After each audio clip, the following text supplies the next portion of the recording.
Magical 3 tractors. Bhopal में भुवन, पवन, करण कहकर 3 tractor चलाने वाले रहते थे। एक बार पूरा दुनिया में एक भयानक बीमारी फैलने की वजह से पूरा देश लॉकडाउन कर दिया गया था। तब लोगों के पास खाने के लिए खाना भी नहीं था, बहुत मुश्किल में थे। वो देखकर भुवन उनके दोस्तों से, अरे पवन, करण, इस लॉकडाउन की वजह से लोगों को काम नहीं मिल रहा है और बहुत मुश्किल झेल रहे हैं। खाने के लिए खाना भी नहीं मिल रहा है। कुछ लोग बोल रहे हैं, कुछ लोग तो बोल नहीं सक रहे हैं और मर रहे हैं। ये सब देखकर मेरा दिल बहुत दुख रहा है यार। इसलिए मेरे पास जो भी पैसे थे मैंने लोगों में बांट दिया और अभी मेरे पास पैसे नहीं है, लेकिन मदद के लिए बहुत लोग हैं। इसलिए मैंने अपना ट्रैक्टर को बेचकर उन पैसों से लोगों के लिए चावल और जरूरत चीजों को खरीद कर देने के लिए सोच रहा हूँ यार।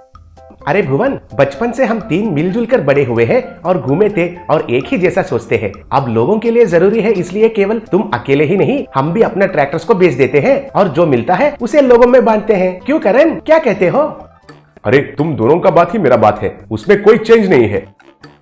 तब वे तीनों उनके ट्रैक्टरों को बेचकर जो पैसे मिला था उससे चावल और कुछ जरूरी चीजों को खरीदकर जिनको जरूरी है उनको बांट रहे थे। ये सब देखकर सेठ चमनलाल, बेवकूफ कहीं के, गांव की सेवा करने का खुजली है तो 10 या 20 रुपए फेंका की नहीं बस है। ऐसा ट्रैक्टरों को बेचकर सबकी मदद कर रहे हैं तो जरूर ये लोग पागल बन गए होंगे। अभी क्या हुआ, ऐसे पागल लोग सड़क पर आकर भीख मांगेंगे, देखते रहिए। ऐसे कुछ लोगों से कहा। पवन, भुवन और करण की ये सहायता के बारे में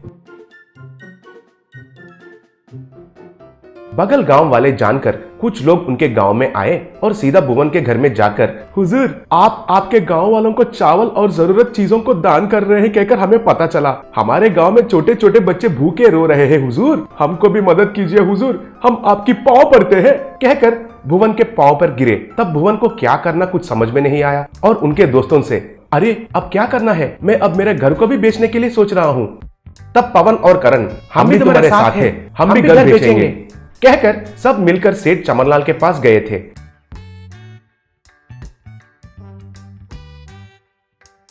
देखो सेठ, हम तीनों दोस्त अपना घर बेचना चाहते हैं, लोगों की सेवा के लिए बेच रहे हैं कहकर सस्ते दाम मत बोलो, अच्छा दाम देकर खरीदना है। मुझे क्यों मालूम नहीं है, आप तीनों दोस्तानी के बारे में अच्छा दाम ही देता हूँ। कहकर उन तीनों को पैसे देकर वो घरों को उनके नाम पर कर दिया।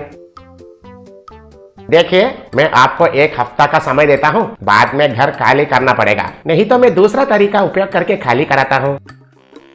नहीं नहीं, इतना जरूरी नहीं है सेठ, हम कल ही खाली करते हैं, आप निश्चिंत रहिए। कहकर जो पैसे मिले थे उन पैसों को मदद के लिए आए हुए लोगों में बांट दिए। तब उनका पूरे पैसे खत्म हो गए थे। अरे हमारे पूरे पैसे लोगों में बांट दिए, अब हमारे पास कुछ बचा नहीं है, शायद कल हम भी किसी और के सामने मदद के लिए भीख मांगना पड़ेगा क्या? अरे अरे, ऐसा क्यों कहते हो यार, मैं हूं ना, ऐसा कुछ भी नहीं होने दूंगा। मेरे पास मेरे परदादाओं का खेत है, चलिए उस खेत में हम तीनों मिलकर झोंपड़े बनाएंगे, उसमें ही खुशी से रहेंगे। कहकर तीनों करण के खेत में जाकर घर बनाने के लिए खोद रहे थे तो अचानक उनके बेलचा को कुछ टंग टंग से जैसा कुछ लगा। तब भुवन काम रोक दिया और करण से, अरे करण, इधर कुछ पत्थर है शायद और अंदर नहीं खोद सकते हैं। अरे ये तो पत्थर का आवाज नहीं है, लोहे का आवाज है, सावधानी से खोदो, वो क्या है देखेंगे। कहकर वे तीनों खोद रहे थे। तब उस धरती के अंदर से चमकते हुए 3 ट्रैक्टर्स मिले। एक पैसों से बना ट्रैक्टर, एक सोने से बना ट्रैक्टर और एक हीरों से बना ट्रैक्टर। वो देखकर करण, अरे भगवान सच में है रे, हमने जो अच्छा काम किया था उसके लिए भगवान ने हमारे ऊपर दया किया, इसलिए हमको पैसों का, सोने का और हीरों का ट्रैक्टर दिया। पहले इनको बाहर निकालकर स्टार्ट करके देखते हैं, और भी कितना जादू है शायद देखेंगे। सच है यार, चलो निकालते हैं। कहकर तीनों उन ट्रैक्टरों को बाहर निकालकर शुरू किए। तब पैसों की ट्रैक्टर में से पैसे निकालकर जमा हो गए। सोने का ट्रैक्टर में से बहुत सारा सोना निकला और हीरों का ट्रैक्टर में से बहुत सारे हीरे निकले। वो देखकर वे तीनों दोस्त, अरे यार, केवल एक गांव के लिए नहीं, बगल वाले गांव के लिए नहीं, पूरा देश में किसको भी चाहिए तो सबको हम मदद कर सकते हैं। कहकर वो पैसे, सोना और हीरों को लेकर तीनों अच्छे अच्छे घर बनाकर उन पैसों से जो भी मदद के लिए आते थे उनको मदद करते हुए अच्छा नाम कमाए थे। Mini wooden carving house. एक गांव में चंदू नाम का एक कारपेंटर रहता था। वो लकड़ी से खूबसूरत खिलौने बनाता था। लकड़ी से कार का खिलौना, बस का खिलौना, जीप के खिलौने, ऐसे कई तरह के खिलौने तैयार करके बच्चों को बेचता था।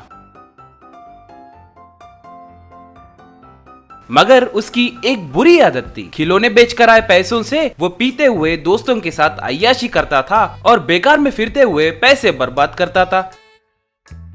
एक बार घर में उसकी पत्नी, ओ जी, आप इन पैसों को यूँ बर्बाद क्यों करते हो जी? आपने कमाए पैसे सारे यूँ अय्याशी करने के लिए खर्च किए तो बच्चों का भविष्य का क्या होगा जी? आपने सारे गांव में कर्जे करके रखे हैं, एक बार सोचिए ना।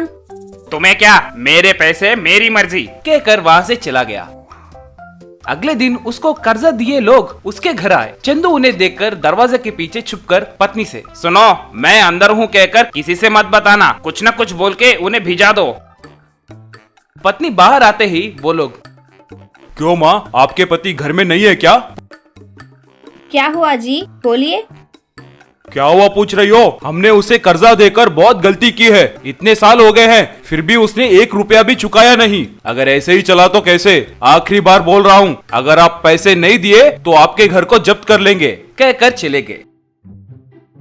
घर के अंदर से उनकी बातें सुनकर चंदू, मेरे वजह से मेरी पत्नी बहुत परेशान हो रही है, कुछ ना कुछ करके पैसे कमाकर सारे कर्जे चुकाना होगा। वो यूं सोचते सोचते एक पेड़ के नीचे बैठ गया। वो पेड़ के नीचे बैठे हुए अपने किए कामों को सोचकर पश्चाताप हो रहा था। तभी अचानक से जोर से हवा आना शुरू हुआ। इतने में तेजी से बारिश गिरने लगा। उसे एक आवाज सुनाई दी, कुड़ते कुड़ते गुरु गुरु, ऐसे आवाज सुनाई दिए। चंदू इधर उधर देखने लगा और उसे एक छोटा सा लिलीपुट दिखाई दिया। इस बारिश के कारण हमारा घर नाश हो गया है, हमें बचाइए। अगर तुम हमारी सहायता करोगे तो हम तुम्हें एक अच्छा तोहफा देंगे। तुम्हारा घर कहाँ है? लिलीपुट तब उसे पेड़ के ऊपर एक चिड़िया का घोंसला दिखाया। उसे देखकर चंदू, क्या तुम लोग चिड़िया के घोंसले में रहते हो क्या? हाँ, हमें यही घर मिलेगा ना, हमें घर बनाना नहीं आता है। बारिश के कारण ये घोंसला कभी कभी गिर जाता है और तब हम फिर से एक नए घोंसले की तलाश में जाते रहते हैं। तभी चंदू को एक आइडिया आया, ठीक है, मैं तुम्हें एक अच्छा सा घर बनाकर दूंगा, मगर तुम्हें कहे जैसे ही मुझे अच्छा तोहफा देना होगा। मैं भी बहुत परेशानियों में हूँ। तुरंत वो एक टूटा हुआ पेड़ को ले आकर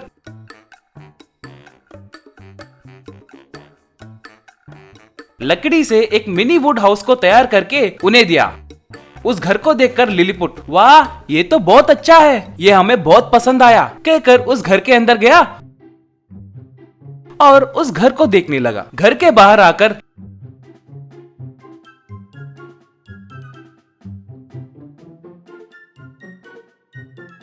गुरु, तुम्हारी सहायता को हम जिंदगी भर नहीं भूलेंगे। आपके लिए ये छोटा होगा मगर हमारे लिए ये बहुत महान है, कहकर उनके पास रहे सोने को लिलीपुट चंदू को दिए। चंदू तब बहुत खुश होकर वो सोना और पैसों को लेकर सारा कर्जा चुका दिया और पत्नी और बच्चों को अच्छे से देखभाल करने लगा।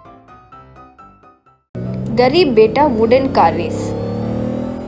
बिहार में मेहता नाम का एक लकड़ी के काम करने वाला रहता था। वो एक दिन दरवाजे तैयार कर रहा था तो उसका बेटा चिंटू रोते हुए आया। वो देखकर मेहता, क्यों बेटा चिंटू, क्या हुआ, क्यों रो रहे हो? किसी ने तुम्हें मारा है क्या? डैडी, जो आप साइकिल खरीद कर दिए ना, वो मैं गली में चला रहा था तो सामने घर में रहने वाली आशा आकर वो भी साइकिल चलाएगी बोली तो मैं ठीक है कहकर उसे दे दिया डैडी। वो चलाते चलाते आगे एक बड़ी कार को ठोक दी। कार थप्पन सेठ लाल जी की थी। वो साइकिल छीन कर डिक्की में डालकर घर ले गए पिताजी। मैं वो कार के पीछे पीछे भागते हुए जाकर पूछा तो नहीं दूंगा, मतलब नहीं दूंगा उन्होंने कहा। अब कुछ और नहीं कर पाया तो वैसे ही लौट आया। अब मैं वो साइकिल नहीं है कहती, माँ मुझे मारेगी डैडी। ठीक है, उसके लिए क्या रोना बेटा, तुम मत रो, माँ से मैं बात करूंगा ना, मैनेज कर लेंगे। उसकी माँ अंशु सब्जी लेकर बाजार से आई। आते ही बेटे चिंटू को देखकर, क्या बात है बाप बेटे दोनों कुछ खिचड़ी पका रहे हो, क्या चल रहा है यहाँ? और वैसे चिंटू घर के अंदर क्या कर रहा है? जब देखो तब साइकिल चलाते हुए वो रोड पर ही तो होता है ना। मैं बुलाऊं तब तक घर नहीं आता, तो आज कैसे घर पर ही है? वैसे हाँ, उसकी साइकिल कहाँ है? कहाँ रखा? कहीं तोड़ कर एक कोने पर पटक तो नहीं दिया? कहते ही बीच में मेहता। अरे ऐसा कुछ नहीं है अंशु, वो हमारा बेटा है ना, साइकिल चलाते हुए जा रहा था तो बेचारा ब्रेक फेल हुआ और कार को लग गई, और वो एक कोई है जो साइकिल छीन लिया, और ये है तो रोते हुए आया, तुम मारोगी करके बेचारा डर रहा था। वो तुम्हारे माँ बाप को लाकर सॉरी बुलवाकर साइकिल ले जाओ कहा, मैं जाकर लेकर आता हूँ। सोचा ही था मैंने कि ऐसे ही कुछ हरकत किया होगा इस चिंटू कहीं ने। सोने जैसी साइकिल थी, 10,000 रुपए की थी। उतने पैसे कमाने के लिए हम जैसे गरीब को कितने दिन लगे। बेचारा हमारा बेटे का मन है उस साइकिल पर, यूँ सोचकर हम इतने सारे पैसे बचाकर खरीदे तो वो उसे ऐसे नाश कर दिया, गधा कहीं का। जाइए आप ही जाकर उसे किसी भी तरह समझाइए या सॉरी कहिए या कुछ भी कहिए, मुझे नहीं पता, बस जाकर वो साइकिल लेकर आइए। कहते ही मेहता चिंटू वाह यही मौका है सोचकर वहाँ से निकले और सेठ रतनलाल के घर पर गए। उन्हें देखकर सेठ रतनलाल, ओहो ये छोटा शैतान कारपेंटर मेहता का बेटा है। आओ आओ, क्यों भाई मेहता ऐसे बड़े करते हैं क्या बच्चों को? वो इतना सा नहीं है, और एक लड़की को साइकिल सिखाते हुए मेरे कार को ही मारेगा। वो कार क्या चीज है जानते हो? पता है वो कार कितनी महंगी थी? ऊपर से साइकिल देने के लिए रोता हुआ मुंह लेकर मेरे घर तक चले आए। तुम्हारी एक खटारा साइकिल लेकर मैं क्या करूंगा रे? ये देखो मेरी कार का दाम है 2 करोड़ रुपए, अब उसके रिपेयर के लिए 10 लाख होगा, वो रिपेयर करवा कर तुम अपनी साइकिल ले जाओ। अरे उतने पैसे हमारे पास कहाँ है सेठ, हम गरीब लोग हैं। छोटा बच्चा है, ऐसे ही उस लड़की को दे दिया। वो बच्ची गलती से आपकी कार से टकराई, इस बार क्षमा करके छोड़ दीजिए सेठ। अरे हम गरीब हैं, माफ कर दो, ये कहना एक फैशन हो गया है रे। गलती करना सॉरी कहना, गलती करना सॉरी कहना। डर्टी पूर फेलोज, ना ही तुम लोगों का कोई एम्बिशन होता है, ना ही कोई गोल। ऐसे मन मर्जी घूमते रहते हो। मेरे जैसे, मेरे बेटे के जैसे एक गोल रखकर फोकस्ड तरीके से आगे बढ़ने वालों के रास्ते के बीच आप आ जाते हो। अच्छा क्यों जी उतनी बड़ी बड़ी बातें कर रहे हैं? आपके एम्बिशन और गोल में हम बीच में कहाँ से आ गए? रे ये कार मैं और मेरा बेटा मोटूलाल रेस के लिए लाए थे, वो अब तुम्हारे इस शैतान बेटे चिंटू के कारण डैमेज हो गया है। अब ये डैमेज कार तो रेस के काम नहीं आएगी। अब मेरा बेटा डैमेज कार कैसे लेकर जाएगा? वो कितना शर्मिंदा होगा। तुम्हारी वजह से वो अब रेस में भाग नहीं ले सकता ना। अंकल सच में रेस में भाग लेने वाले लोग कोई भी ऐसे बहाने नहीं बनाते हैं। रेस पर कंसंट्रेट करते हैं जाकर जीतने के लिए, ना कि ऐसे दाग लगा है, कार को डेंट आया है कहकर हार नहीं जाते। बाप रे, तुम्हारे चिंटू की तो जबान भी तेज है। ऐसे बात कर रहा है जैसे रेस के बारे में बहुत कुछ जानता हो। उतना ही रेस के बारे में जानते हो तो तुम भी रेस में जाकर भाग लो ना रे। वैसे तुम जैसे भिखारी गरीब लोगों के पास कार खरीदने की क्षमता नहीं है। डैडी चलो चलते हैं, आप किसी तरह मुझे एक कार का इंतजाम कीजिए डैडी। वो रेसिंग में मैं भाग लेकर उस रतनलाल के बेटे के साथ जीतकर हम गरीब किसी में भी कम नहीं है ये प्रूव करूंगा डैडी, कहकर उसके पिता को बाहर ले आया। अरे चिंटू, बात ये है कि हमारे पास उतने पैसे कहाँ हैं? पिताजी अब बड़े कारपेंटर है ना, लकड़ी से खूबसूरत दरवाजे बनाते हो ना, वैसे ही एक सुपर वुडन कार तैयार करके दीजिए डैडी, मैं उसे रेसिंग में भाग लूंगा। अरे वो नहीं रे, वो कार रेसिंग है। तेरी वुडन कार तो एक ही झटके में टुकड़े टुकड़े हो जाएगी। पिताजी आपका गरीब बेटा किसी भी बात में कम नहीं है, ये प्रूव करने के लिए ही मैं प्रतियोगिता में भाग लूंगा। आप भी कोई टूटने वाली कार मत तैयार कीजिए, अच्छे से मजबूत प्रतियोगिता जीतने वाली कार तैयार करें। मेहता को उसके दृढ़ निश्चय के बारे में समझ में आ गया और उसके लिए एक मजबूत वुडन कार तैयार किया। वो उसे लेकर कार रेसिंग होने वाली जगह पर ले गया। चिंटू के कार को देखकर सब हंसने लगे। रतनलाल सेठ का बेटा मोटूलाल तो अरे वो देखो रे, ये चिंटू इतना पागल है कि रेसिंग कार के लिए वुडन कार लेकर आया है। बेचारा गरीब है ना, हम जैसे कॉस्टली कार खरीदने की क्षमता कहाँ होगी उसकी। ओके छोड़ो, हम अपना कार रेस देखते हैं, कहकर कार रेस के लिए सब अपनी अपनी कार को स्टार्टिंग लाइन पर रखे। चिंटू भी अपनी वुडन कार को लाकर रेसिंग ट्रैक पर स्टार्टिंग लाइन के पास रखा। उनके साथ रेसिंग में भाग लिया। सारे कार रईं जा रही थी, कॉस्टली कार सारे स्पीड से जा रही थी। बस चिंटू की कार उन सब को पार करते हुए उनको हराकर सबसे तेज आगे निकल गई और फर्स्ट प्लेस पर आ गई। चिंटू जीत गया। रतनलाल का बेटा मोटूलाल चिंटू के पास जाकर, सॉरी चिंटू, तुम्हारे साथ बहुत मिसबिहेव किया। तुम में तो बहुत टैलेंट है। आई एम सॉरी, ये लो तुम अपनी साइकिल ले लो। कहकर उसकी साइकिल उसे दे दिया। कार रेस में जीतने के लिए उसे एक ट्रॉफी भी दिए। वो ट्रॉफी को और अपनी साइकिल को लेकर वुडन कार में घर आया चिंटू। उसे देखकर उसके माँ पिता चिंटू को बहुत प्यार किए।